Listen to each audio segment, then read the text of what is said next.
Okay, we're going to go over organization and structure and professional practice. I think those are covered in a couple different chapters in your textbook, so make sure that you really do look at some of the professional practice in terms of that chapter as well. Briefly, many of you have worked in organizations. Some of you have worked in large organizations and have had some experience in healthcare settings that were very large. Some of you maybe have had not a bigger job in healthcare, or you might have been in a department and it was very small and it was away from the bigger part of things, and so you may or may not have totally had a grasp of what all does this organization cover. So you'll see a lot of references in the textbook that talk about and show you pictures of an organizational structure, and so having a visual of that is very helpful to know what is the chain of command, and when there's an issue or problem or I've got a great idea, who is it I take it to, and if that doesn't work, who's the next level that I take it to. And so most people can kind of understand that dynamic.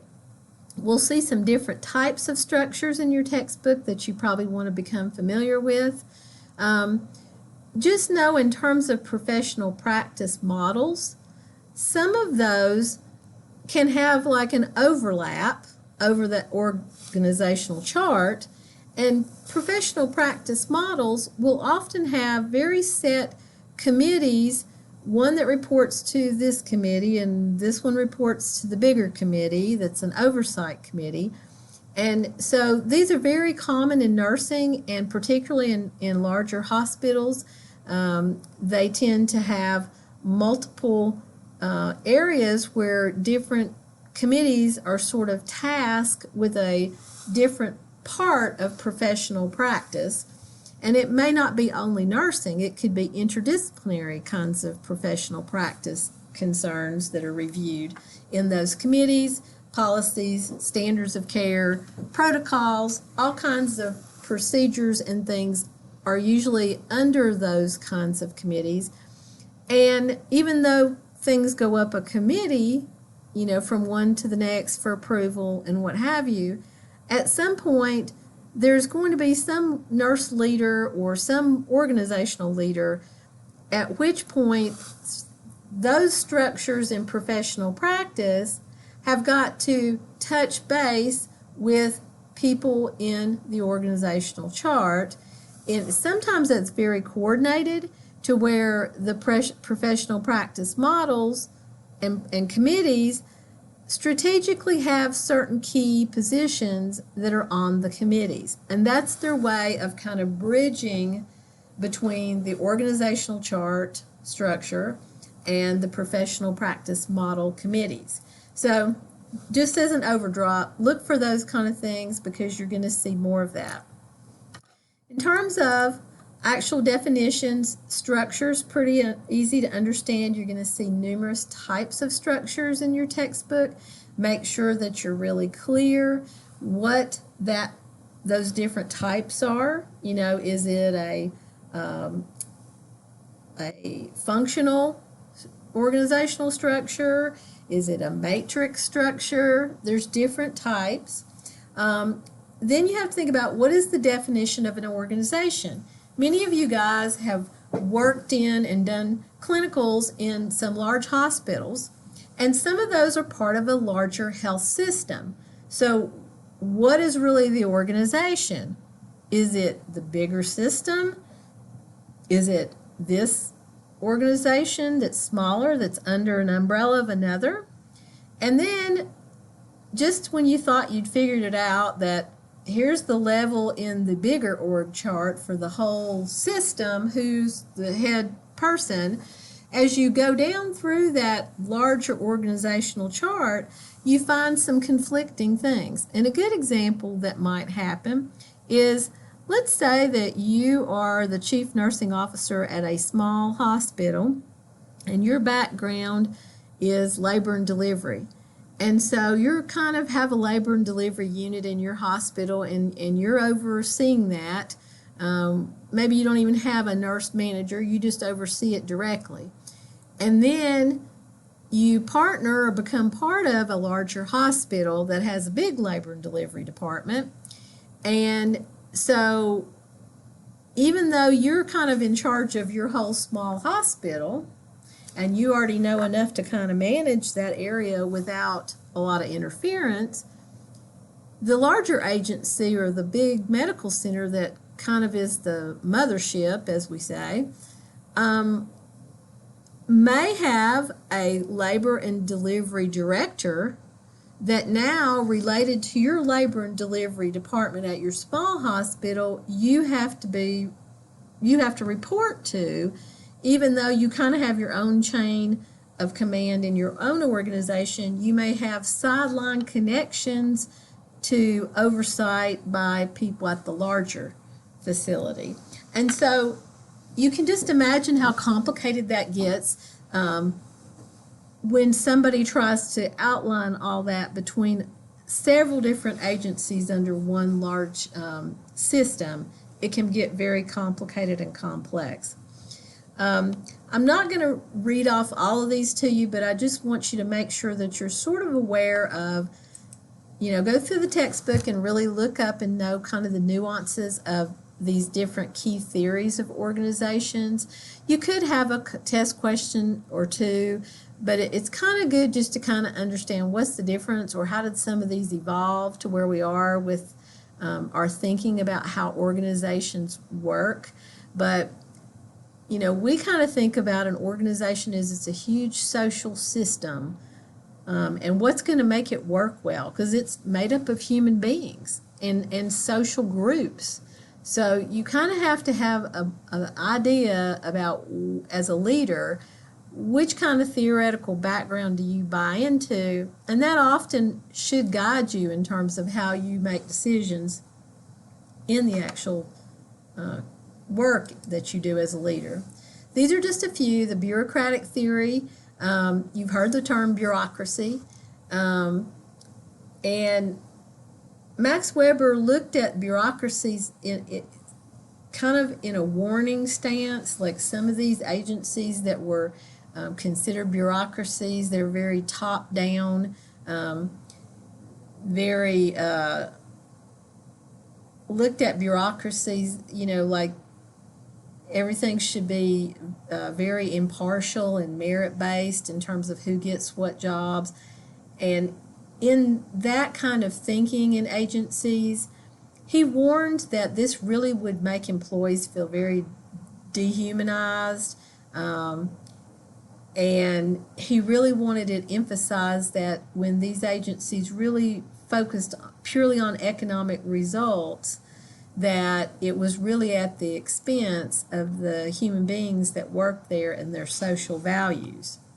So some of the types, you look at his time frame, when you go back in the late 1800s, early 1900s, these were the times when there was lots of sweatshops and hardcore factories where people were just treated more mechanistic, versus like machines, and how much production are you putting out, and there was not a lot of concern for people's care or values or safety or lots of things. So that's where some of his thought process is born out of.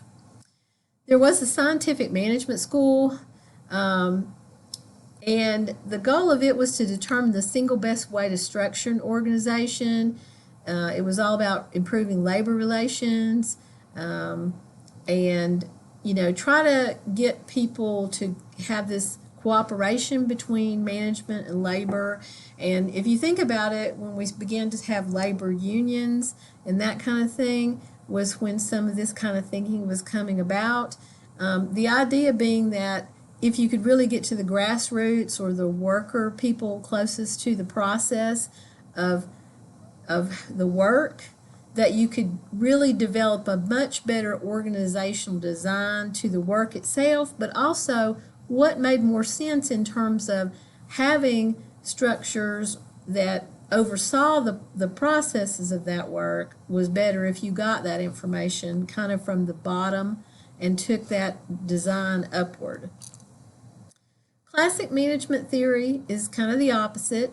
It's that top-down approach. Those are some of the key terms. You want to make sure that you kind of know some of those. And I specifically put scalar principles because I would like you to look that up and just see what you think about that. But we've kind of evolved a little bit away from this, but still in many organizations, there's very much a top-down approach where there's maybe the employees at the lowest level aren't asked about anything before decisions are made. In these agencies, you see a lot of centralization of things that would have, anything you could make more centralized. A good example would be human resources. You don't have every department or every nursing unit in a hospital going out and doing all their own advertising because it's too much repetition of function. So the more you could centralize tasks and make them very specialized, then you could ensure a better product and you could have better oversight through and a lot more tight control of what went on in the agency in that way. So that's kind of their thinking. Human Relations School really began to focus more on informal aspects of social structure. This school came out of industrial psychology and industrial relations in terms of the disciplines that founded this kind of thinking. They're very famous for writing about Hawthorne experiments, where when they went around and really monitored from a psychology standpoint, like we're in here and we're like inspectors and we're coming to these work areas and we're seeing how people did work, that people who were observed frequently for their performance tended to have a higher level of performance. And it was not because they loved it or anything, but because they were being purely watched. And so that was just one of the concepts that came out of this.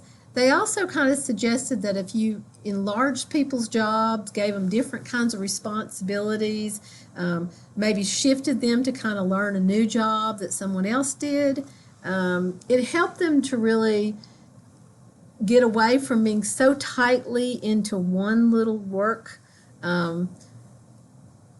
model and mindset. And it also had got fresh people in different areas that could see things with different viewpoints. So, and in that way, kind of look at, is there a better way to kind of get out of this formalization and kind of be more open with what people could learn and do and become in an agency? The open systems theory is not any different than you think about it in science, in the sense that, an agency or an organization is really kind of like a living being. There are external things that influence the organization. There's internal and subsystems that influence each other and influence the bigger organization. And some of these are interdependent. And the idea here was you really needed to look at all of it, look at all these different factors that might influence performance, because it's very difficult to know how many different factors that you're aware of and those you aren't aware of that are really either optimizing performance and you don't know what's causing it, or it's causing problems with performance and you don't know why. And so having that open systems theory thinking help people to think outside the box about an organization and its structure. There's a couple of newer organizational theories. The complexity theory, it kind of builds a little bit on open system in terms of looking at adaptation and how an organization changes and modifies itself and gets feedback and then changes again. And then the network theory, again, that deals with some of the things I was talking about earlier about there's formal relationships in an organization and then there is informal relationships. So this backdrop of types of ways people are working within a social system and the structure.